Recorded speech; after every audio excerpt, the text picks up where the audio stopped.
Bonjour à tous et Bonjour. bienvenue pour ce webinaire de rentrée, donc août 2021, quasiment à la rentrée puisque nous sommes le lundi 30 août. C'est un plaisir de vous retrouver parmi nous. Jamie et moi sommes très contents de vous accueillir à nouveau. On a beaucoup d'informations à vous communiquer, donc concentrez-vous, mais vous nous connaissez, on va tâcher d'être efficace. Donc, pour ceux qui ne nous ont encore jamais vus, alors je me présente, Tanguy Martin, je suis le gérant de la société Certifopac, et donc Jimmy Martin, mon frère et aussi mon associé, puisqu'on a monté la société ensemble. Alors, je vais garder un petit peu la parole sur le début de cette réunion, notamment pour vous présenter les deux premiers points sur où on en est Certifopac aujourd'hui à fin août 2021. Ainsi que la présentation d'un nouvel outil qui va arriver pour vous appuyer. Jimmy, lui, il va garder la parole pour un outil quand même un peu plus poussé, c'est notre fameux logiciel d'audit. Et il va vous expliquer tout ça, vous expliquer comment l'utiliser, comment retrouver les petits modes d'emploi, hein. On a fait des vidéos dédiées là-dessus. Et on terminera ensuite sur des retours d'expérience comme d'habitude et des petites informations pour les bonnes pratiques de la fin d'année.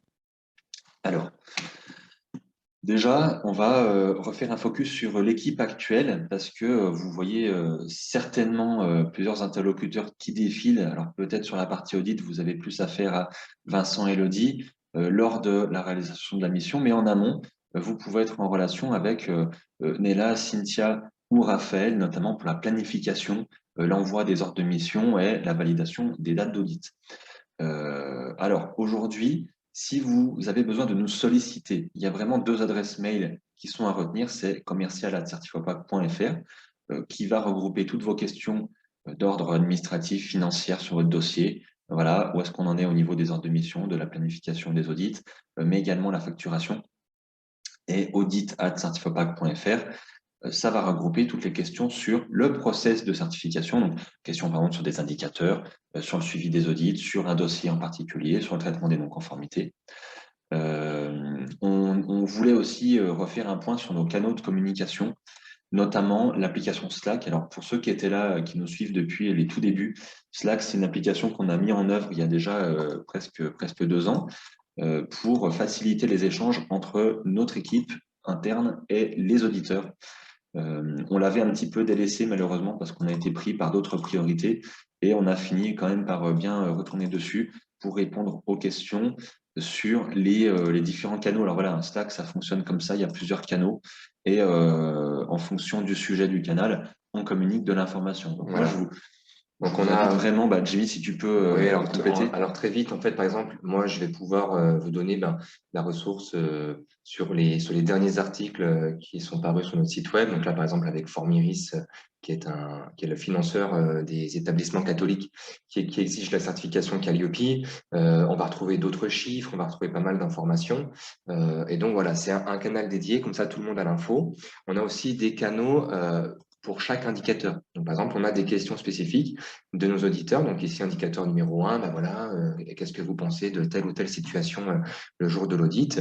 Et donc, alors nous, on va répondre quand bien sûr vous allez nous solliciter, ou sinon vous allez aussi pouvoir avoir certains auditeurs qui vont se répondre entre eux du fait déjà d'un retour d'expérience significatif de leur part. Donc c'est vraiment une plateforme qui se veut collaborative et sur laquelle vraiment chacun a sa place, auditeur junior, auditeur senior, que vous soyez là depuis 3 semaines ou depuis 2 ans maintenant, il faut vraiment vous en servir parce que c'est un outil qui est très sympa.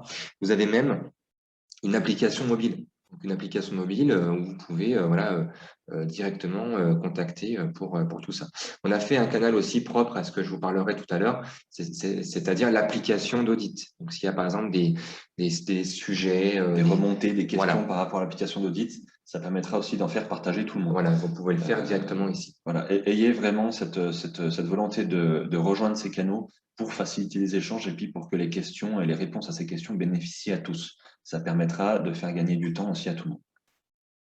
Enfin, on a créé en deuxième partie un lien pour des rendez-vous avec les auditeurs, c'est-à-dire que s'il y a besoin d'avoir des questions spécifiques sur des sujets spécifiques, vous pouvez nous joindre. Alors, c'est un créneau par semaine parce qu'après, On doit aussi gérer les créneaux commerciaux, mais il y a beaucoup de créneaux dans la journée qui étaient choisis.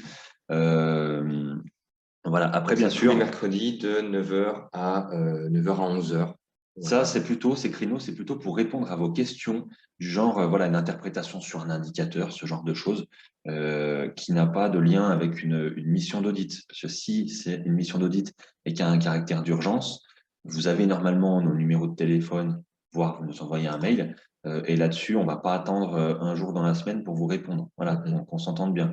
Mais toutes les questions qui sortent de ce champ-là, du champ de la mission, ou des questions qui nous demandent de réexpliquer un petit peu le process ou des choses comme ça, c'est rendez-vous. Voilà, ça par Voilà. contre, il faut vraiment aussi avoir cette mesure-là. Donc, en gros, hein, pour résumer, on privilégie le Slack avec les différents canaux. Si vous voyez que vous n'avez pas l'information rapidement, vous pouvez nous faire un mail. Et sinon, pour des questions de fond, plutôt sur de la réflexion, voilà, sur tiens, qu'est-ce que vous pensez de ci ou ça, ça peut également faire l'objet d'une prise de rendez-vous par téléphone.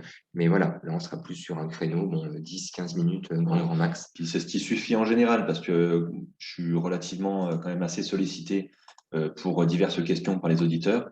Je me rends compte que quand on s'appelle en 10-15 minutes, c'est plié grand maximum. Pourquoi on fait ça? C'est parce que en fait, moi, au lieu de recevoir des appels toute la semaine qui sont pas forcément urgents, ça m'évite de m'interrompre sur d'autres tâches qui nécessitent quand même beaucoup plus de concentration que des vérifications de certification ou autres. Et vous aussi, vous savez que dans la semaine, il y a un créneau qu'il faut se bloquer, c'est le mercredi. Moi, c'est pareil. Et je suis entièrement dédié à ça. Et voilà, on alterne après avec Jimmy en fonction des sujets. Mais du coup, c'est quand même plus simple pour tout le monde. Voilà, on va passer à la prochaine diapo. Donc, on revient sur un état des lieux Certifopac sur qu'est-ce qui s'est passé jusqu'à maintenant. On a eu notre audit de surveillance COFRAC en juillet dernier, donc qui a eu lieu les 1er 2 juillet, je crois. On a reçu nos décisions de maintien d'accréditation la semaine dernière, donc c'est un audit qui s'est très très bien passé. On a eu des non-conformités, mais pas beaucoup. Je crois qu'on en a eu 2 mineurs, il me semble, qui ont été traités dans les 2 semaines qui ont suivi. On a eu notre rapport très vite. Donc dans l'ensemble, on est très satisfait de cet audit de surveillance parce que c'est pour la petite histoire, en fait, pour vous montrer que nous, on est très autonome sur ces questions-là. Et si on s'est fait accompagner pour se faire accréditer, pour ce maintien-là, on s'est géré tout seul. Voilà, on a vraiment cette volonté de maîtrise du référentiel de l'ISO 17065 et de se débrouiller tout seul face au COFRAC. C'est aussi quelque chose derrière qui appuie notre maîtrise du sujet, du contexte, voilà, qui nous tient à cœur. On a encore l'audit d'observation du COFRAC, donc l'auditeur du COFRAC qui va venir observer un d'entre vous prochainement dans les prochaines semaines. Donc on reviendra vers l'auditeur, l'auditrice concernée à ce sujet. En interne, notre équipe elle a bien grossi puisque maintenant on arrive à 7 collaborateurs. En termes de clients, c'est pareil, ça grossit très vite parce qu'on arrive à 1000 clients. Donc, on continue à prendre des clients et à gérer ce qu'on arrive à faire. Bien entendu, c'est un peu ce qu'on communique depuis toujours, c'est que le jour où on n'arrive plus à gérer, on arrête de prendre des clients.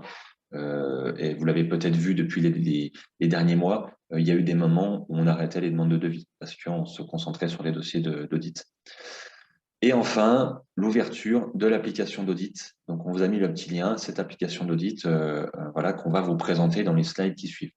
Aucune modification réglementaire à venir. Alors, pour les questions qu'on voit venir systématiquement du genre est-ce que le délai il va s'allonger encore pour être certifié Calliope, l'échéance? Donc, non, ce n'est pas prévu, tout simplement.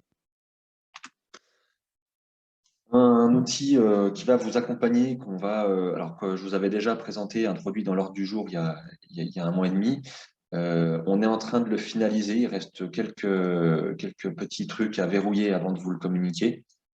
Donc, c'est un guide d'audit de bonne pratique. Surtout, en fait, ce guide, on va le montrer, il va vous rappeler les exigences spécifiques, les différentes pratiques d'échantillonnage et en fonction des situations rencontrées, comment se positionner. En fait, il reprend chaque indicateur du référentiel et il vous donne vraiment notre vision du positionnement de l'auditeur sur ces indicateurs. Donc, on reprend en fait tout simplement la description de niveau attendu par catégorie, comment on échantillonne. Et la partie la plus intéressante, en fait, c'est la page qui suit, c'est les bonnes pratiques par rapport à l'indicateur. Donc, s'il y a des liens à mettre, s'il y a des choses à vérifier, on va vous le mettre. Si l'organisme, par exemple, voilà, je prends un truc au hasard pour les tarifs, une information qui est super importante et qui va vous aider.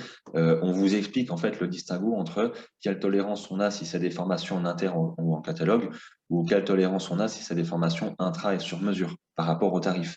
Comment ça se passe si le client n'a pas de site internet, voilà, plein de choses comme ça. On vous remet les obligations spécifiques, on vous remet plein de choses et on détaille vraiment sur les non-conformités majeures comment se positionner. Parce que alors c'est pas fréquent, mais il y a encore certains d'entre vous qui font des erreurs sur les liblés des écarts. Et heureusement en fait qu'on passe derrière pour vérifier, pour s'assurer qu'on n'envoie pas d'erreur au client, parce que sinon des fois on peut se rentrer dans des situations Alors, problématiques. je tenais personnellement à faire un petit focus sur l'indicateur numéro 2, puisque vous savez, l'indicateur numéro 2, donc, qui traite de la communication sur les informations chiffrées. On avait, nous, une ligne directrice qui consistait à dire que si, par exemple, l'audité avait 10 formations et qu'il ne communiquait que sur un taux global ou que sur une seule information, eh ben, on considérait que ce n'était pas très exhaustif et que on n'avait pas l'information sur les autres prestations. Euh, du fait de divergences et de débats avec, alors pas d'autres confrères, parce qu'on on n'échange pas avec les confrères, on échange plutôt avec les auditeurs.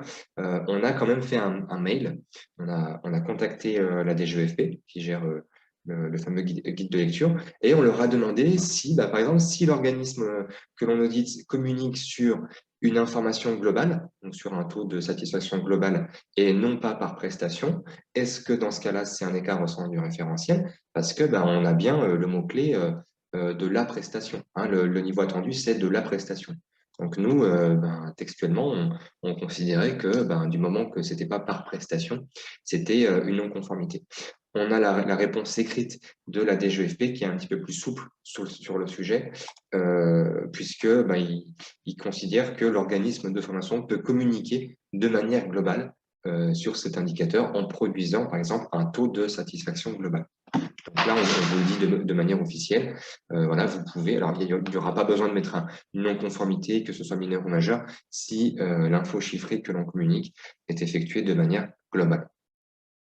Voilà, c'est un exemple d'éléments qu'on vous renseigne ici pour chaque indicateur. Et ce qui est intéressant aussi, c'est qu'on vous donne des liens utiles. Par exemple, là, pour l'indicateur 1, on vous rappelle le lien du site du ministère du Travail sur le bilan de compétences avec les dernières mises à jour. Donc ça, c'est très sympa, avec ce que vous êtes censé retrouver dans les offres de formation ou de prestations de vos audits. C'est très très complet. Donc après derrière vraiment ça va être voilà, vous prenez votre référentiel, vous prenez le guide à côté avec tous les liens utiles qu'on met à disposition. Derrière, c'est très peu probable de louper quelque chose. Voilà, si vous suivez un petit peu tout ça. Alors je dis pas qu'il y a des situations spécifiques auxquelles on n'a pas pensé et bien sûr il y en aura toujours des spécificités. Mais si ça arrive, là, faut pas hésiter justement à nous faire des retours pour pour qu'on améliore ce guide sur la base de vos retours d'expérience. Mais là déjà, il est basé sur plus d'un an de retour d'expérience. Donc il y a pas mal de points qu'on a élucidés et auxquels on a fourni une réponse et sur lesquels on a statué. Voilà pour le guide. Donc, quand il sera mis à disposition, on vous fera un petit mail pour vous expliquer comment y accéder, comment le retrouver, voilà, tout simplement. Alors, de toute façon, il est directement consultable en cliquant sur le lien de la diapo. Donc, vous pouvez même dès à présent le consulter. Il faudra juste faire une demande d'accès. Donc, bien renseigner en commentaire votre nom, prénom, et puis une adresse mail pour Qu'on sache qui consulter. vous êtes, parce que certains d'entre vous ont peut-être des comptes Gmail, mais pas avec vos noms, prénoms. Donc, merci quand vous faites la demande d'accès dans les commentaires de dire je suis un tel pour qu'on puisse vous identifier et pas donner l'accès à n'importe qui. Et naturellement, on vous rappelle votre obligation de confidentialité. Donc, c'est un document qui est strictement pour l'usage des audits Certifopac. On sait que vous êtes quelques-uns à faire du conseil aussi en parallèle. Voilà, c'est pas un document qui doit être transmis, par exemple, à des clients ou à des personnes. De toute façon, nous, on va le noter sur le document. Hein. On va le mettre uniquement destiné aux auditeurs Certifopac. Donc, c'est une fuite. Après, c'est votre responsabilité qui s'engagera. Fini pour cette partie. Je laisse Jimmy enchaîner sur la présentation de l'application qui va vous montrer en fait en parallèle sur l'application comment. Voilà, donc alors, quelques mots, mais alors déjà très vite, c'est que on a fait une vidéo beaucoup plus spécifique à l'usage de l'application, qui est consultable sur votre espace membre. Vous avez déjà les vidéos sur les formations, tout Sur ça. votre Donc, plateforme auditeur. voilà, vous avez déjà des vidéos sur la vue, donc la visu en tant qu'auditeur sur l'application et la visu aussi en tant que client.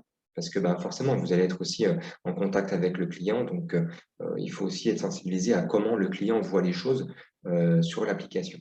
Donc, cette application, c'est quelque chose qui se veut vraiment le plus simple possible. On essaye de faire quelque chose qui soit aussi très intuitif. Et voilà, on n'a pas tout mis d'un coup sur l'application, on se concentre vraiment dans le démarrage sur vraiment l'activité essentielle qui est l'audit, donc vraiment le plan d'audit, la grille d'audit, le traitement des non-conformités. On vous le dit tout de suite, il y aura bien sûr des nouveautés qui vont être apportées au fil des semaines, au fil des mois, pour potentiellement demain intégrer des choses toutes bêtes, mais par exemple les tests techniques, les émargements d'audit, pour justement centraliser tous les éléments plutôt que d'avoir un lien web ici et puis un mail par là. Non, en fait, le but du jeu à terme, c'est vraiment de tout faire sur l'application. Cette application, on veut la lancer le plus rapidement possible. Pourquoi? Parce que derrière, nous, ça va nous générer un gain de temps faramineux dans le traitement des audits. Voilà, dans la vérification des grilles d'audit, ça évite d'ouvrir des fichiers Excel, d'enregistrer des fichiers Excel, d'éditer des fichiers PDF ensuite qu'on envoie par mail au client. Toutes ces tâches qui sont chronophages, finalement, c'est des choses qui vont se faire de manière automatique grâce à l'application. Voilà. Grosso modo, ce qu'il faut comprendre, c'est que cette application, de votre côté, donc, elle va concerner la gestion de vos informations et de votre qualification. Donc, on va pouvoir, nous, réaliser le maintien de vos acquis, mettre à jour vos adresses, mettre à jour votre assurance RC Pro, vos coordonnées, tous ces éléments. On va pouvoir, bien sûr, vous affecter des audits et vous éditer automatiquement vos ordres de mission. Donc, c'est fini le temps où on vous envoyait par mail votre ordre de mission en PDF. Tous vos ordres de mission seront consultables directement sur l'application. Alors là, je parle au futur, mais c'est déjà le cas en fait.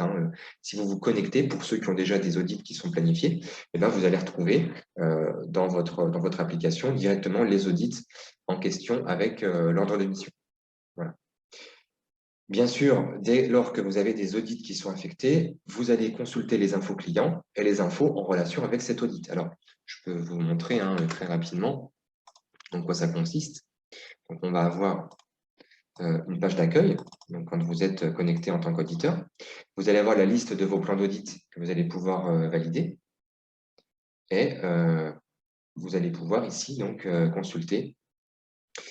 Donc, on va avoir donc, les plans d'audit directement ici. Donc, quand je vais cliquer sur un audit, je vais avoir les informations de l'audit en question, donc la date. Voilà, est-ce que c'est un audit sur site ou à distance? Je vais pouvoir télécharger mon ordre de mission, donc ici directement avec les informations qu'on a aujourd'hui, c'est-à-dire les mêmes informations, avec en plus, est-ce qu'il fait de la formation continue? Est-ce qu'il est nouvel entrant? Est-ce qu'il fait de la certifiante? Et ainsi de suite. Voilà, donc avec le montant ensuite en dessous. Vous allez aussi retrouver donc un onglet plan d'audit qui est directement généré par nos équipes. Et donc, vous pourrez modifier le cas échéant s'il y a des choses à modifier. Alors, normalement, c'est des horaires qui sont pré-paramétrés. Il n'y a pas besoin de les modifier, sauf cas exceptionnel. Mais il faut quand même vérifier que voilà, on commence bien à 9 heures. Il y a bien une heure de pause, donc de 12h30 à 13h30, et qu'on termine bien à 17h, donc ça fait bien 7 heures d'audit. Voilà, ça, c'est la chose à vérifier. Et vous avez aussi ici les personnes à rencontrer, donc vous pouvez, avec le petit crayon, renseigner le nom, prénom de la personne et les fonctions, dupliquer ce champ directement ici, et ensuite, vous pouvez valider le plan d'audit, ce qui a pour effet de directement nous faire une notification. On vérifie votre plan d'audit, on valide à nouveau, et quand c'est validé, le client a une notification et donc il peut consulter son plan d'audit directement. Donc là, on a vraiment un gain de temps par rapport au flux d'envoi des plans d'audit. Donc vous, en fait, ce qui va se passer, c'est qu'au lieu d'envoyer le plan d'audit au client, qu'il le remplisse, qu'il le renvoie, vous allez collecter ces informations en amont et écrire tout ça dans le plan d'audit et après, voilà, envoyer, enfin valider, nous on vérifie, on envoie. Et on évite les échanges, les documents qui traînent et en flux, on gagne beaucoup plus de temps. Mais par contre, vous, ce sera à vous de vous responsabiliser et soit d'obtenir les informations nécessaires par mail ou par téléphone. Oui, voilà, bien sûr, l'étape de contact client, elle reste effective. Elle est primordiale. On prend C'est contact. pas une étape qui dure longtemps. En 10 minutes, ça peut être plié. même moins des fois, voilà. Mais il faut la faire. Il faut la faire. Voilà, ce que vous pouvez faire, c'est dès lors qu'on vous affecte l'audit, vous allez sur votre onglet plan d'audit, vous appelez le client en question, et puis ben, vous validez avec lui les différents éléments. Est-ce que vous faites bien de la certifiante? Est-ce que si? Est-ce que ça? Donc, vous pouvez, vous, en tant qu'auditeur, modifier le cas échéant si vous vous rendez compte qu'il y a des spécificités en question qui n'ont pas été relevées, nous, lors de la demande. C'est des choses que vous pouvez mettre à jour, et ça va mettre à jour directement la grille d'audit en conséquence. Donc ça c'est important. Voilà. Autre élément que donc on aimerait ici vous présenter, c'est bien sûr la fameuse grille d'audit. Alors, cette grille d'audit, on vous le dit tout de suite, c'est des choses qui vont évoluer. On a des voilà, des petites améliorations qu'on va faire. Alors, pour vous expliquer, donc, on va avoir indicateur par indicateur la possibilité de renseigner les éléments de preuve consultés, les libellés d'écart et tous ces éléments. Donc déjà, on vous a rajouté une présentation succincte de l'organisme, donc un champ pour que vous puissiez renseigner, voilà, est-ce qu'il fait de l'intra, est-ce qu'il fait de l'inter, est-ce qu'il fait du e-learning, est-ce que c'est un nouvel entrant et depuis quand, machin. Voilà, c'était vraiment un champ quand l'organisme se présente le matin que vous pouvez vous servir pour justement présenter un petit peu l'organisme. Vous pouvez vous mettre en plein écran, ce qui veut dire qu'ici, en plein écran, vous allez pouvoir jongler entre tous les indicateurs. Donc, si par exemple, lors de l'indicateur 2, on vous montre un questionnaire d'appréciation ou je ne sais pas quoi, ben vous pouvez aussi directement vous mettre sur l'indicateur 30 et puis noter l'élément de preuve en question. Donc, il y a comme ça une visualisation qui peut se faire assez sympa. Ensuite, donc pour chaque indicateur, vous allez avoir un petit bouton Aide. Donc, dans ce petit bouton Aide, vous allez retrouver toutes les infos du guide de lecture. Donc, on apporte une petite correction là, dans les prochaines semaines qui va consister à rajouter le niveau attendu directement ici. Et là, au lieu de mettre, parce que ça, en fait, c'est le titre du critère, on va mettre le titre de l'indicateur en question. Donc, on aura le nom de l'indicateur et juste en bas, le niveau attendu. Comme ça, vous pourrez directement poser vos questions en ayant conscience du niveau attendu. Ça va être intéressant. Alors, moi, par contre, j'insiste sur une chose, c'est que le jour de l'audit, il ne faut pas juste m'écrire indicateur inconforme, élément de preuve consulté ou autre. Il faut apporter des commentaires. En fait, il faut expliquer un petit peu ce qui se passe, ce que vous avez vu, combien il y a de prestations, combien. Voilà, le rôle de l'auditeur, c'est ça. Moi, quand j'ai des grilles, et puis par exemple, je vois l'inverse où on écrit des choses, mais on met une non-conformité, et du coup, dans la grille, on ne sait pas pourquoi il y a une non-conformité. Faut expliquer. Voilà, on est là vraiment. Dites-vous que derrière, il y a des gens qui vont vous relire et ça donne aussi une indication sur votre façon d'auditer. Moi, si je reviens à chaque fois, si l'équipe revient à chaque fois pour vous redemander des choses, voilà, on perd vite du temps pour pas grand-chose. C'est vraiment quelque chose, une méthodologie à avoir dès le début, c'est j'explique le contexte, je note ce que j'ai vu, et s'il y a une non-conformité, j'explique pourquoi il y a une non-conformité. Et à partir de ça, c'est de la logique. Comme c'est censé être fait aujourd'hui, ça doit être fait comme ça. C'est pareil. Alors, c'est fait dans la plupart des cas. Il y a encore certains d'entre vous, des fois, qui ont un peu de mal. Je suis obligé de revenir les embêter parce que derrière, après, ça conditionne le libellé de l'écart. Vraiment. Moi, voilà, il ne faut pas qu'après, j'ai un client qui vienne me voir pour me dire, mais l'écart, c'est ça, mais on m'a dit ça pendant l'audit, et puis qu'en fait, tous les échanges n'apparaissent pas dans les commentaires. Voilà, je veux une vraie transparence là-dessus parce que ça nous facilite derrière. Donc, bien sûr, comme aujourd'hui, alors là, on l'a intégré directement dans la grille d'audit, c'est-à-dire qu'à terme, la feuille d'émargement avec les mêmes questions, le lien web, on s'en servira plus, mais on va continuer à le faire quand même pendant quelques semaines. Vous avez ici, donc, respect de la charte d'usage Calliope, vous allez mettre oui ou non. Logiciel utilisé en visioconférence, renseignez à nouveau le nom du logiciel qui a été utilisé, l'efficacité des outils, la durée d'audit, savoir si elle a bien été respectée, et le nom des personnes présentes pendant l'audit. Alors, bien sûr, si lors de la phase de préparation, on vous a donné seulement deux prénoms et noms, et qu'il y a un troisième qui s'est rajouté le jour J parce que il était présent, voilà, et vous aurez la main pour modifier à nouveau le plan d'audit. Et nous, on va vraiment vérifier la cohérence entre ce qui a été écrit dans le plan d'audit et ce qui a été fait le jour J. Donc ça va être votre boulot. Derrière, vous pouvez directement valider, donc quand vous avez fini votre grille d'audit. Alors, c'est un enregistrement automatique. Il n'y a pas besoin de cliquer sur un bouton pour enregistrer. C'est un enregistrement automatique. Et donc, voilà, dès que vous renseignez vos éléments, alors après, vous pouvez rafraîchir la page pour vérifier que tout est bien enregistré. Mais voilà, après, derrière, vous pouvez valider la grille d'audit. Et donc, nous, comment ça se passe? On a une notification, on vérifie, on fait une relecture complète de votre grille d'audit. Si c'est parfait, on clique juste sur le bouton valider et donc vous avez le traitement des non-conformités qui s'ouvre. S'il y a des choses qui ne nous plaisent pas, on vous rappelle et on corrige ensemble la grille d'audit pour ensuite ouvrir le traitement des non-conformités à nos clients. Donc potentiellement, s'il y a des trucs qui vont pas, ça va être par exemple une information qui n'est pas assez claire par rapport à des écarts constatés ou même par rapport à un indicateur conforme, mais derrière, j'ai pas d'éléments de preuve, j'ai rien.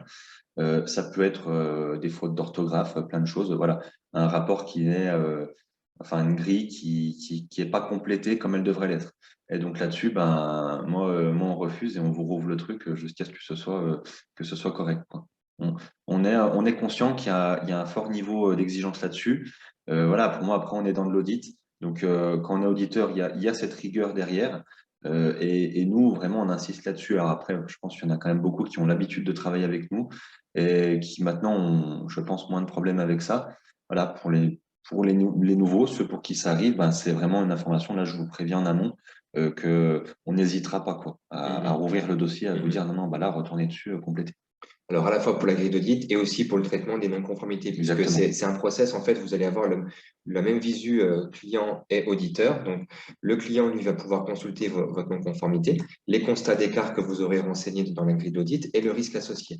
Qu'est-ce qu'il va faire ensuite? Il va avoir un petit bouton ici, déposer mes preuves et puis rédiger mes propositions d'action. Donc, il va le faire.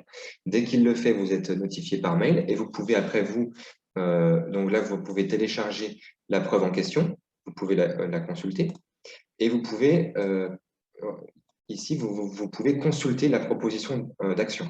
Si tout est OK, vous pouvez valider la pertinence, émettre le constat final. Est-ce que c'est conforme ou pas d'ailleurs, hein, ça peut être qualifié, enfin ça peut rester voilà, pertinence non et puis constat final majeur. Voilà. Et puis, vous publiez votre petit commentaire derrière pour expliquer ce qui se passe. Voilà, donc ici, commentaire final, bah non, ça va pas du tout, voilà, c'est pas encore conforme. Alors attention, ça c'est vraiment la décision finale. Il peut aussi y avoir un jeu d'échange qui se met en place où vous pouvez faire une demande supplémentaire au client.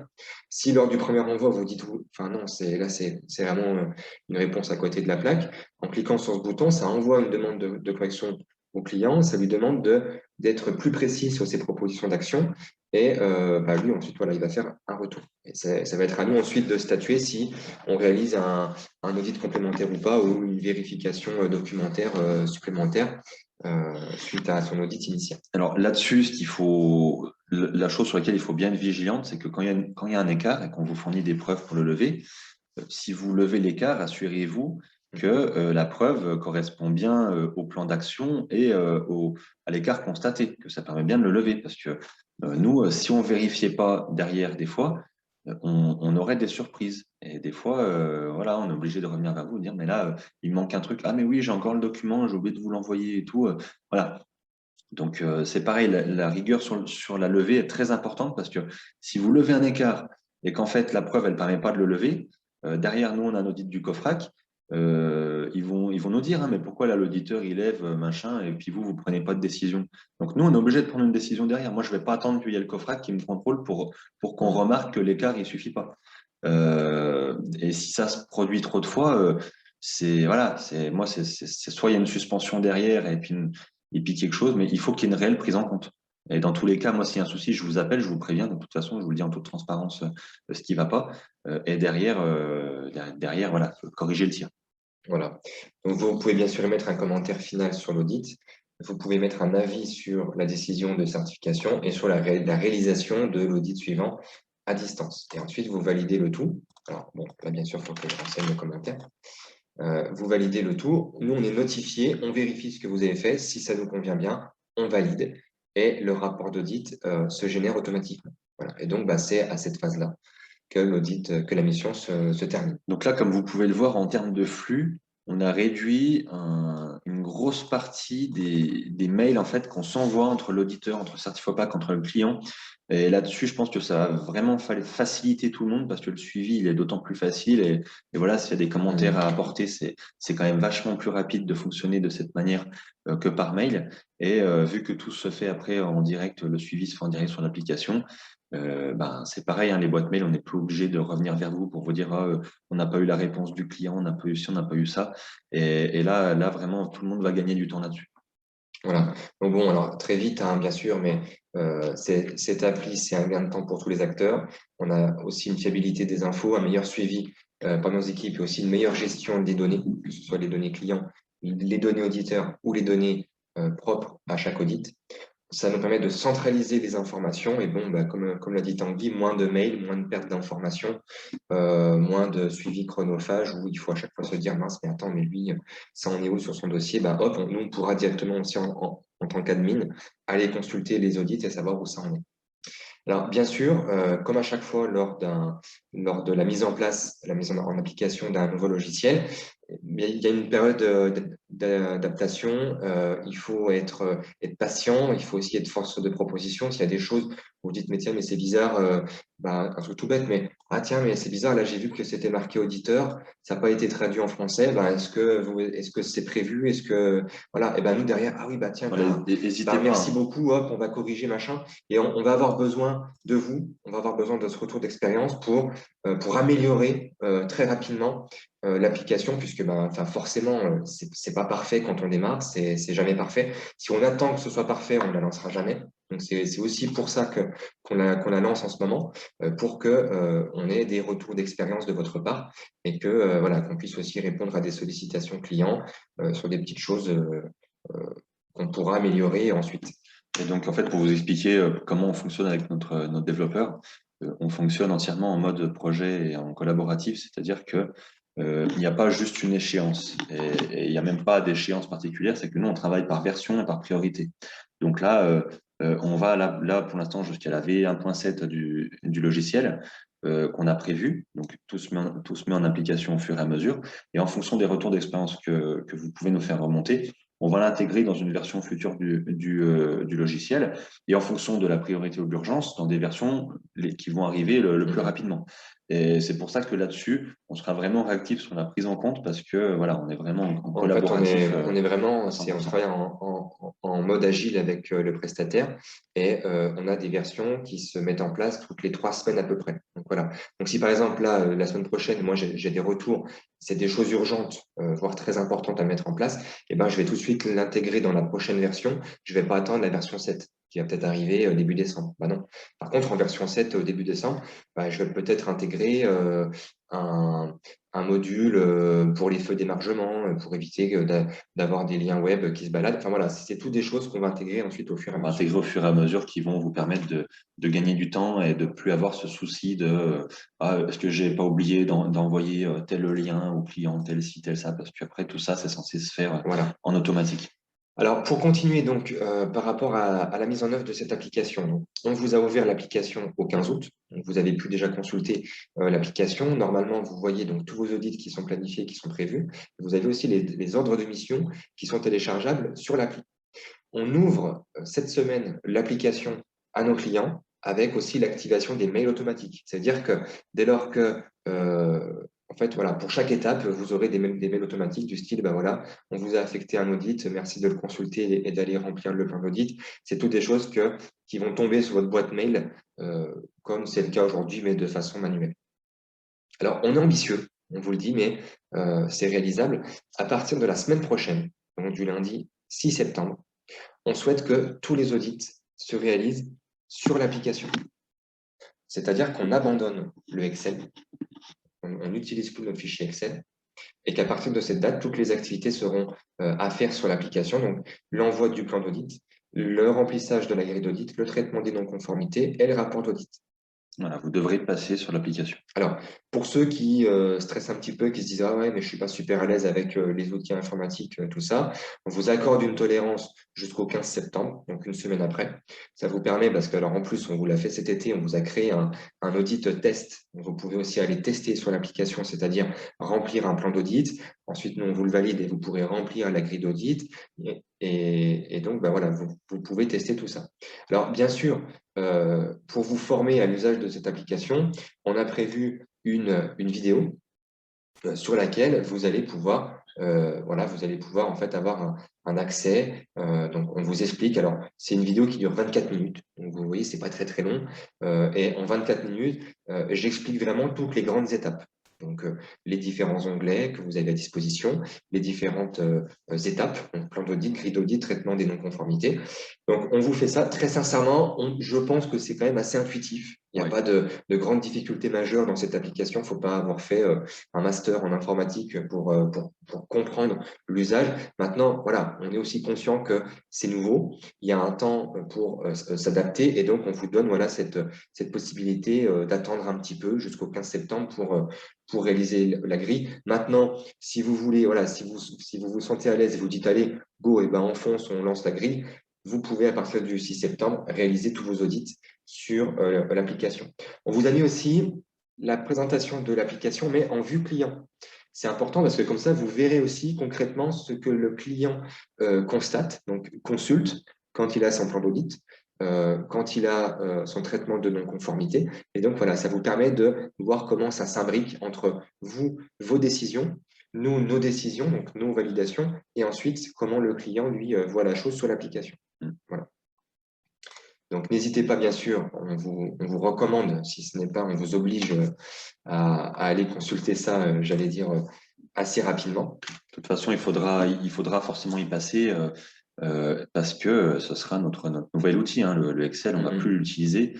On va juste le garder en cas de problème majeur. En fait, ce sera du mode dégradé parce qu'il faut qu'on ait une solution de backup en cas de besoin. Mais tout doit transiter par l'appli. Et vous verrez lors de vos premières utilisations qu'une fois que ça roule, vu le temps gagné et vu la centralisation des informations, vous n'allez pas vouloir retourner avec et vous verrez, alors nous on l'a testé avec Tanguy au mois d'août sur des audits, que ce soit blancs ou des audits initiaux. J'ai vraiment gagné du temps. Voilà, ça m'a évité par exemple de renseigner mon fichier Excel, d'envoyer au client, machin. Non, là c'est, enfin le plan d'audit, au lieu de mettre 10 minutes pour le faire, j'ai peut-être mis, allez, sans dire de bêtises, peut-être 2 minutes, même pas. Parce que voilà, vraiment, la vérification, ça s'est fait très vite. La grille d'audit, eh ben, en un bouton, c'est validé. Il n'y a pas besoin d'envoyer par mail la pièce jointe, le machin. Voilà, on va vraiment tous gagner du temps. Et j'espère qu'à terme, voilà, ça va être un vrai bonheur pour tout le monde et ça va faciliter un petit peu la vie dans le cadre de ces audits. Donc, il y a quand même des choses à faire.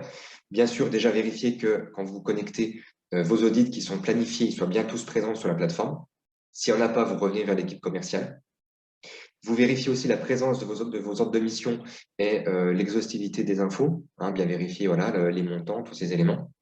Alors, une petite chose pour les audits qui sont en transition, c'est-à-dire pour lesquels vous avez déjà envoyé des plans d'audit, eh ben, il faudra renvoyer à nouveau ces plans d'audit sur l'application parce que sinon, ça va vous bloquer votre onglet grille d'audit. Vous ne pourrez pas éditer les grilles d'audit sur l'application si vous n'avez pas envoyé le plan d'audit auparavant. Donc, c'est pas grave pour les quelques audits que vous avez à faire sur septembre. Eh ben, les clients auront eu le plan d'audit que vous leur aurez envoyé par Excel et puis ils auront aussi le plan d'audit sur l'application. Enfin, en fait, ils auront les deux, mais de toute façon, comme on bascule à 100% appli, il faut passer par il y a un moment où on est obligé de le faire et malheureusement, il y a certains d'entre vous qui auront cette double tâche, mais ce sera qu'une fois. Et voilà, puis je vous dis, l'édition du plan d'audit, elle va prendre 1 minute sur l'application, voilà, ça va être très rapide. si les plans d'audit ont déjà été validés en amont de notre part, on ne vous a pas fait de retour ou autre et que c'est tout bon, bah, vous faites le même sur l'appli et ça va très vite. Voilà. Donc ensuite, on vous l'a montré, vous renseignez votre grille d'audit et à la fin, donc, notre équipe reçoit la grille, elle la vérifie et ensuite elle la valide. Et donc, bah, dans ce cas-là, ça ouvre le traitement des non-conformités à la fois pour le client et bien sûr pour vous, puisque vous pourrez consulter les propositions d'action et les éléments de preuve du client. Voilà. Bon, ça, je passe. Alors, bien sûr, on met aussi en place une assistance, un petit peu comme une hotline pour à la fois, bien sûr, pour vous en tant qu'auditeur, donc via le Slack, et aussi pour les audités. Mais vous êtes en lien direct avec le client. Donc, vous serez peut-être aussi sollicité par les clients. Donc, en gros, si lors du contact avec le client ou même le jour J avec le client, si vous vous rendez compte qu'il ne s'est pas encore connecté à l'application, bah, vous lui redonnez le lien, donc app.certifopack.fr, et vous lui demandez de faire mot de passe oublié. Voilà, tout simplement, comme ça, lui pourra directement se connecter à son application. Si ça ne fonctionne pas, vous nous redirigez la problématique et puis on lui renverra ses accès. Alors, lui, le client, finalement, l'action principale qu'il aura à faire, c'est traiter ses non-conformités sur l'application, parce que tout le reste, c'est nous et vous qui le réalisons. Donc, par rapport à ça, il a lui-même, dans son espace membre, dans son espace de formation, il a aussi une rubrique plateforme extranet où il va pouvoir consulter la même vidéo que je vous ai montrée ici. Donc, en fait, il va pouvoir consulter la vidéo qui est là, avec donc la vue client. Donc, il va pouvoir voilà, voir, bah, voilà, il y a un onglet information, il y a ci, il y a ça. Donc, ça là-dessus, pas de problème. Si vous détectez vraiment que c'est compliqué pour eux parce que ça demande du temps de prise en main et que l'application, bon, voilà, c'est pas très, très facile pour eux. Dans ce cas-là, ben, vous aurez peut-être pas le choix dans les premiers audits de renseigner sur le Excel les non-conformités, comme on fait aujourd'hui, et que eux ensuite remplissent le Excel. Ça, c'est vraiment en mode dégradé si on est en face de personnes qui sont, voilà, qui sont un peu light sur l'usage des technologies numériques. Voilà, vraiment, il faut vraiment privilégier l'application puisque derrière, ben, voilà, eux aussi, leur vendre un petit peu ça en disant que voilà, tout est centralisé, ils pourront gagner du temps, ils pourront voir les avis directement de l'auditeur, nos commentaires, et que ça va aussi leur faciliter un petit peu le process. Donc, pour rappel, à partir de lundi prochain, donc du 6 septembre, si vous avez des audits et que vous avez déjà envoyé votre plan d'audit, bah, vous devrez le refaire sur l'application. Et si vous ne l'avez pas fait, eh ben, il n'y a pas besoin d'utiliser l'application. Vous vous connectez directement sur l'appli. Vous avez la liste des audits à réaliser. Vous cliquez sur l'audit et vous pouvez renseigner le plan d'audit directement en cliquant sur le petit bouton valider tout en bas. Voilà. Donc ça, c'est pour, grosso modo, la conduite du changement sur cette application. Je ne vais pas revenir dessus. Il y a une vidéo de 25 minutes où on vous détaille tout ça. On vous mettra bien sûr les liens. On vous remettra les liens dans les mails là qu'on va vous envoyer. Et ben, c'est parti. C'est parti, on va se lancer. Et de toute façon, on n'a pas le choix puisque là, il faut se lancer. Il y a beaucoup d'audits sur septembre. On préfère que ce soit Et fait sur l'application plus vite on que le sur fait, Excel. plus vite on le fait, plus vite ce sera simple pour tout le monde, même s'il y a un changement qui est non négligeable, parce que plus on attend, derrière, il y aura encore plus d'audits à la fin septembre, octobre ou autre, et ça va être compliqué pour tout le monde, quoi, le temps de faire cette transition. Donc voilà, il faut qu'on le fasse, il faut qu'on se force tout simplement pour une meilleure anticipation de la fin d'année. Voilà. Alors, j'en profite juste et après je laisserai la main à Tanguy. On vous présente alors quelques petites nouveautés. Donc, bien sûr, donc le guide d'audit qu'on vous a présenté tout à l'heure. Et puis, on va mettre en place des nouveaux modèles à la fois de réunion d'ouverture et de clôture. Donc là, on a bientôt finalisé celui de réunion d'ouverture. Donc, dès qu'il sera terminé, on vous le mettra sur l'espace partagé, sur le SharePoint. Alors, réunion d'ouverture, bon, c'est des petites choses, hein, mais on a remis un petit peu du visuel sympa. On représente un petit peu Certifopac avec une petite photo. L'auditeur, voilà, en fait, on repart vraiment sur… voilà, en fait, c'est une page blanche. Et puis ensuite, quand on clique sur les boutons, vous avez les petits trucs qui s'affichent. Donc, le rôle de l'auditeur. Voilà. Et donc, on est vraiment un peu plus précis sur cette slide-là. Et on dit ce qu'on peut faire, on dit ce qu'on ne peut pas faire. On reprécise aussi les objectifs de l'audit, on reprécise l'audit à distance avec les différents rappels. Donc, la réunion doit être sécurisée, tous ces éléments. Voilà, on intègre un petit peu plus de visuel sur cette réunion d'ouverture. Voilà. Donc, on vous notifiera quand ce sera officiel et donc on mettra le document en question sur le SharePoint. Voilà, voilà. Est-ce que tu prends la main sur la suite? Ouais, je prends la main sur la suite. Donc, pour enchaîner sur retour d'expérience globaux sur l'année, fin d'année dernière, débriefing des audits, on vous fait encore des rappels, des bonnes pratiques. On complète, alors il y a des choses qu'on vous avait déjà communiquées en début d'année. Là, aujourd'hui, je reviens sur des points sur lesquels on vous a pas mal relancé tout au long de l'été.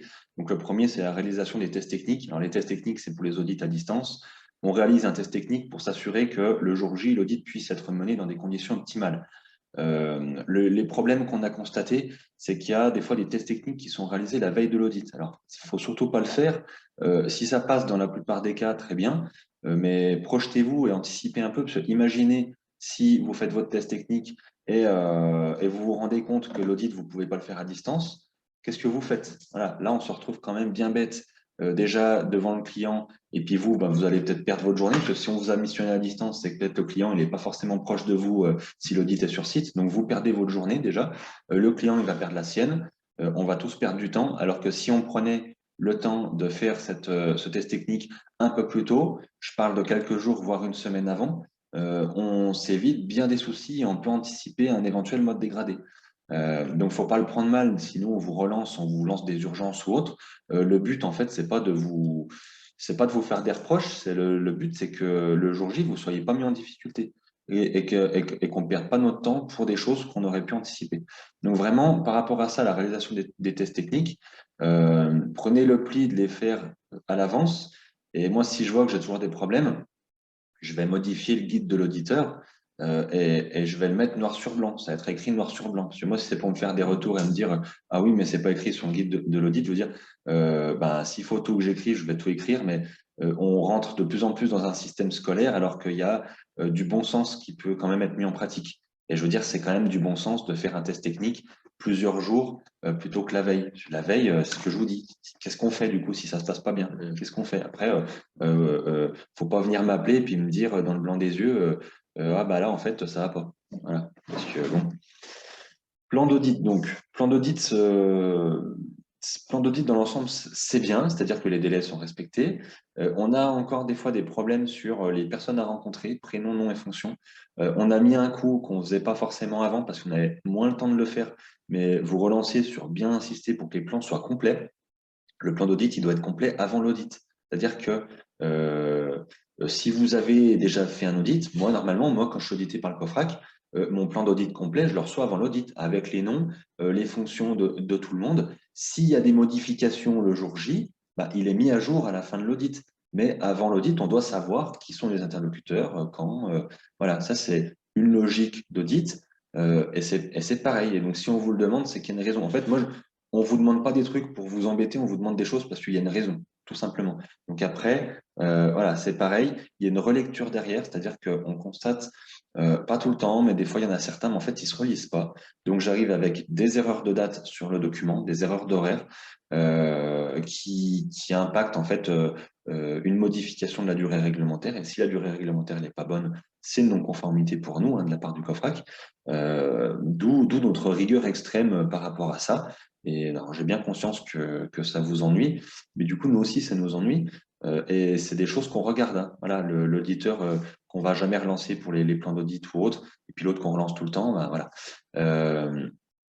Rappel, donc, il n'est pas permis de demander des documents au client avant l'audit. Ça, c'est, sauf si le client, voilà, il vous envoie de lui-même un truc, une présentation de son organisme. Bon, bah, à ce compte-là, on n'est pas là pour faire des histoires, des problèmes ou autres. Ça, là-dessus, il n'y a pas de souci. Par contre, on n'est pas là pour dire, avant l'audit, bon, bah, merci de m'envoyer ça, tel document, telle procédure ou autre. Voilà, c'est pas le but. Les personnes à auditer sont toutes liées contractuellement avec l'organisme audité. Donc, les personnes, voilà, il faut qu'il y ait une relation contractuelle quand vous auditez des gens. Soit les gens, bah voilà, ils sont associés, ils sont co-gérants d'une même société. Soit c'est des gens, ils sont sous contrat d'intérim, de CDD, de CDI, stage ou alternance, je ne sais pas. Mais on va pas auditer quelqu'un qui en fait n'a aucune relation juridique avec la société, parce que du coup, c'est comme si on auditait quelqu'un dans la rue. C'est la même chose. Après, il peut y avoir des situations très spécifiques, complexes, et à ce compte-là, à la limite, ce que vous faites, vous revenez vers nous pour nous demander conseil. Il y a beaucoup, enfin, moi, je pense que ceux qui me sollicitent me connaissent. Je vous envoie rarement balader. Par contre, voilà, moi, faut m'appeler, faut me dire, et puis tous les problèmes, on les règle. Voilà, là-dessus, moi, il n'y a pas un problème qui reste, on règle tout. Déroulé de l'audit. Donc, l'audit doit être mené conformément aux exigences du référentiel, comme d'habitude. Pas de jugement sur le fonctionnement de l'audité. Ça, j'insiste, on n'est pas là pour juger si l'audité il est bon, s'il maîtrise des choses ou pas. Ou voilà, en fait, on est là pour être factuel, tout simplement.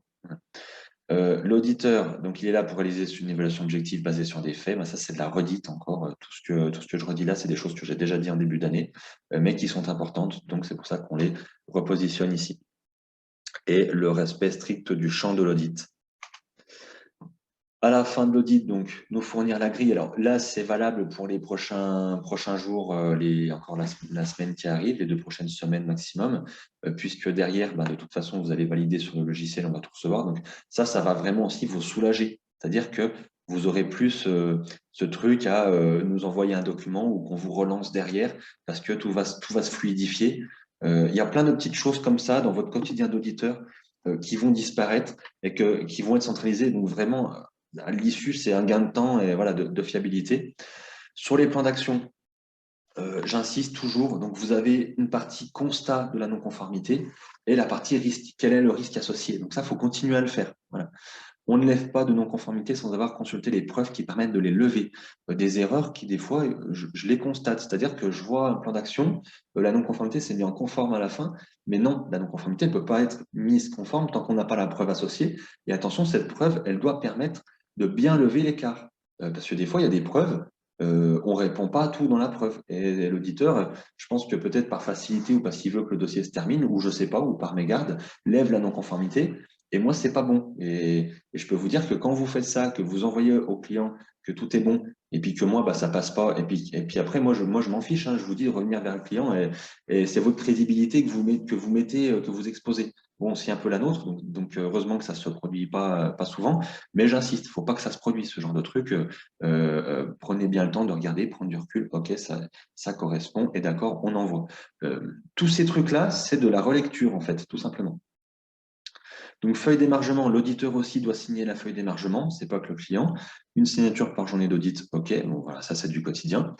Et la facturation, donc les factures de la mission. Alors, je suis désolé pour toutes les factures qu'on a reçues depuis fin juillet et le mois d'août parce que j'ai pris du retard que j'ai quand même commencé à rattraper là depuis la dernière semaine. Donc, vous inquiétez pas, ça va arriver. C'est pas dans nos habitudes parce que c'est pareil, ceux qui ont l'habitude de travailler avec nous, je suis très réactif sur le paiement des factures et j'aime pas être en retard là-dessus. J'ai vraiment un cœur d'être réglo là-dessus parce que je sais ce que c'est. Maintenant, la seule chose sur laquelle j'insiste, c'est que ne m'envoyez pas votre facture si le client n'a pas encore reçu son rapport d'audit. Parce que pour moi, la mission n'est pas terminée tant qu'il n'y a pas de rapport.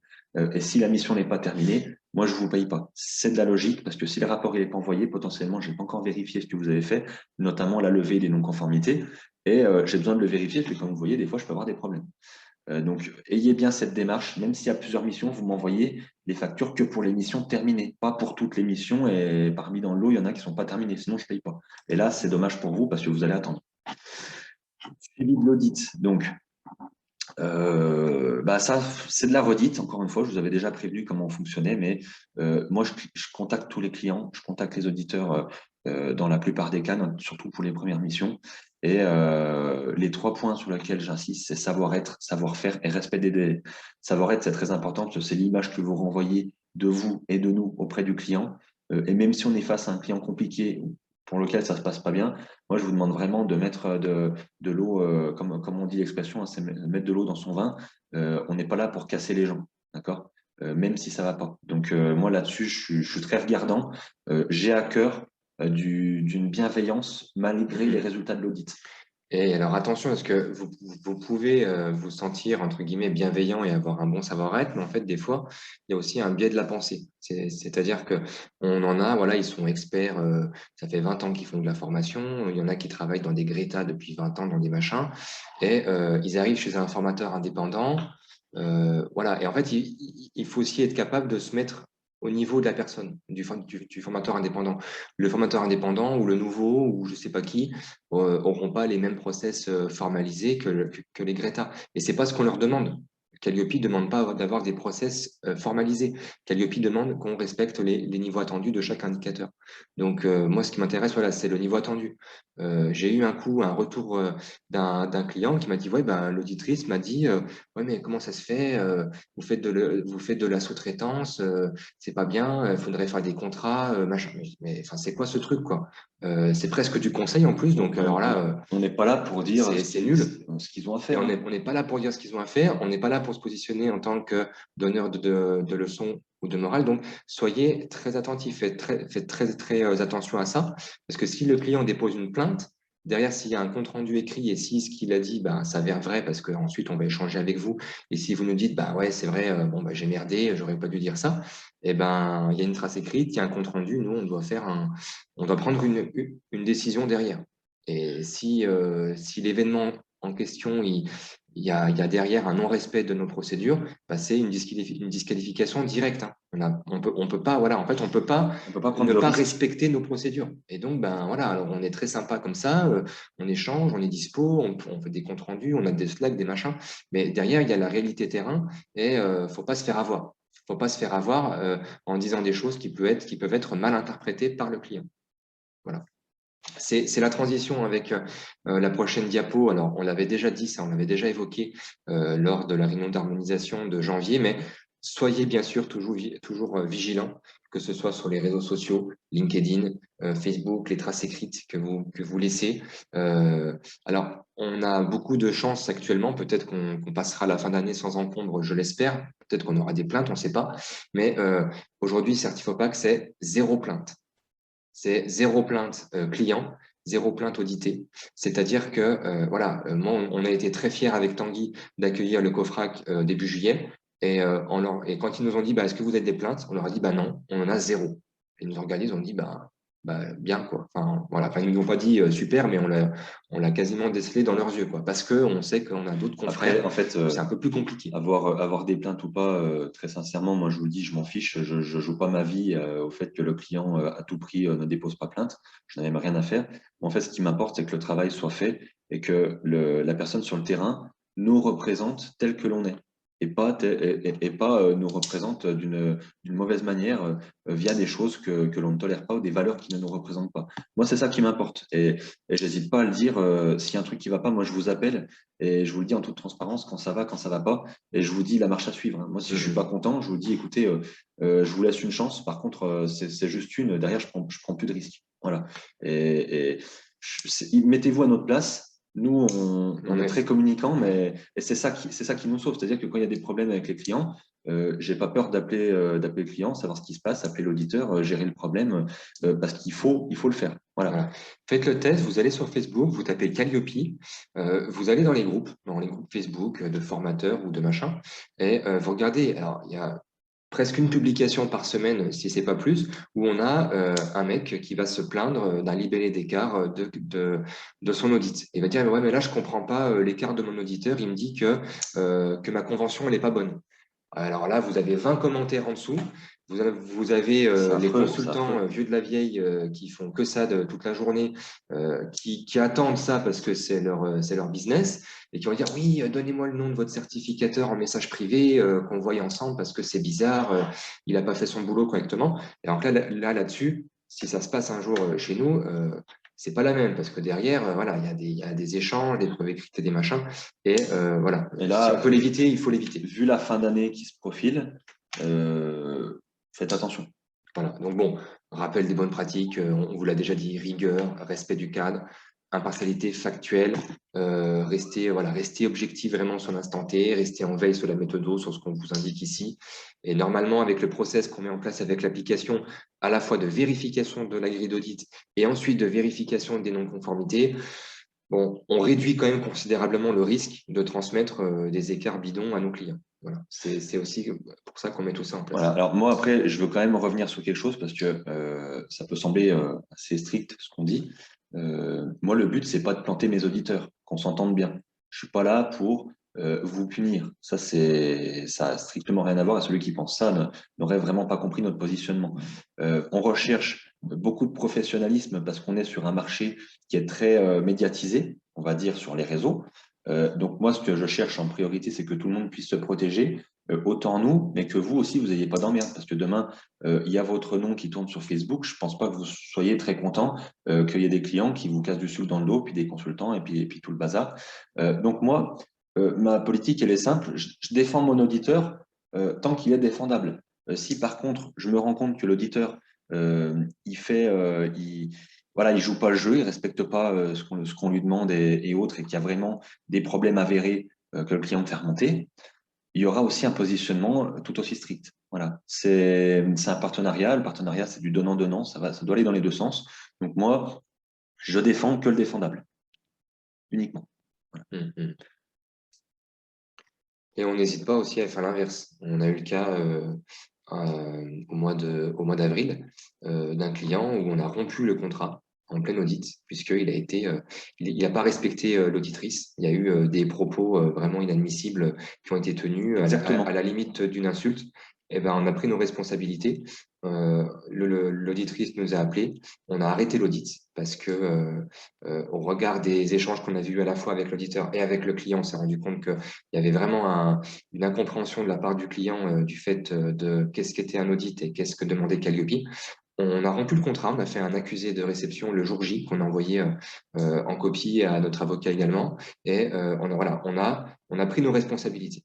Voilà, c'est pas parce Et que on n'hésitera pas à les prendre c'est pas parce qu'on a à un l'avenir. objectif de satisfaction client qu'on va pas vous soutenir en cas de problème. Voilà, je veux dire la satisfaction client, c'est bien à quel prix. Moi, si j'ai quelqu'un, un auditeur comme là, cet cas-là, un auditeur qui n'avait jamais eu de problème auparavant, qui avait déjà réalisé beaucoup de missions chez nous, et puis ben si on n'arrive pas à trouver de solution à l'amiable avec le client, qui plus est tient des propos irrespectueux. Voilà, nous on se positionne et on préfère travailler avec des gens qui déjà s'engagent dans une démarche, s'engagent réellement. Mhm. Voilà, bon, ça, on passe rapidement, on en parlait aussi en janvier, mais simplement, voilà, vous faire quelques petits rappels sur le fait qu'un audit Calliope, c'est pas un audit ISO 9001, il n'y a pas de phase de préparatoire, il n'y a pas d'axe d'amélioration à communiquer à nos audités en réunion de clôture. Donc voilà, c'est important aussi. Moi, c'est ce que je dis tout le temps en réunion d'ouverture maintenant. J'insiste sur le fait que l'audit Calliope, c'est très binaire. C'est conforme ou non conforme. Voilà. En fait, après, pour apporter plus de précision par rapport à la compréhension de la norme, clairement, dans l'ISO 17065, il n'est pas interdit de parler des points faibles et des axes d'amélioration. On se concentre plutôt à parler des axes d'amélioration parce que parler de points faibles, c'est un risque, c'est une ouverture à faire du conseil. Et si vous n'êtes pas habile avec les mots, vous pouvez vite tendre dans le conseil sans le vouloir. C'est pour ça qu'on se prémunit, on ne veut pas que vous vous aventuriez là-dedans. Et on veut juste rester sur OK, le positif et c'est tout, quoi. Ouais. Parce que derrière. On intégrera peut-être un jour dans la grille d'audit un champ point fort où vous pourrez dire, bah voilà, très bon process de veille, très bon process d'amélioration continue à vérifier lors de l'audit de surveillance. Voilà, mais ça, c'est des choses bon, qui sont potentiellement intégrables dans le futur. Alors, pour rappel, par rapport à votre qualification, sachez qu'il est nécessaire de suivre nos réunions d'harmonisation. C'est d'autant plus important qu'on est une petite société jeune qui innove sans cesse, qui se développe rapidement. Donc, ça bouge beaucoup. C'est-à-dire que là, bon, bah, on vous présente une nouvelle appli. C'est sûr que la personne qui ne visualise pas cette réunion et qui ne visualise pas la présentation de l'application, bah, demain, ça va être difficile pour elle de faire des audits parce que si à partir du 15 septembre, elle me sort un fichier Excel, je vais lui dire, attends, mais tu te fous de moi, moi je t'ai fait des visios, des machins, je t'explique quel est le nouveau process. Donc non, donc c'est vraiment important de suivre ces réunions.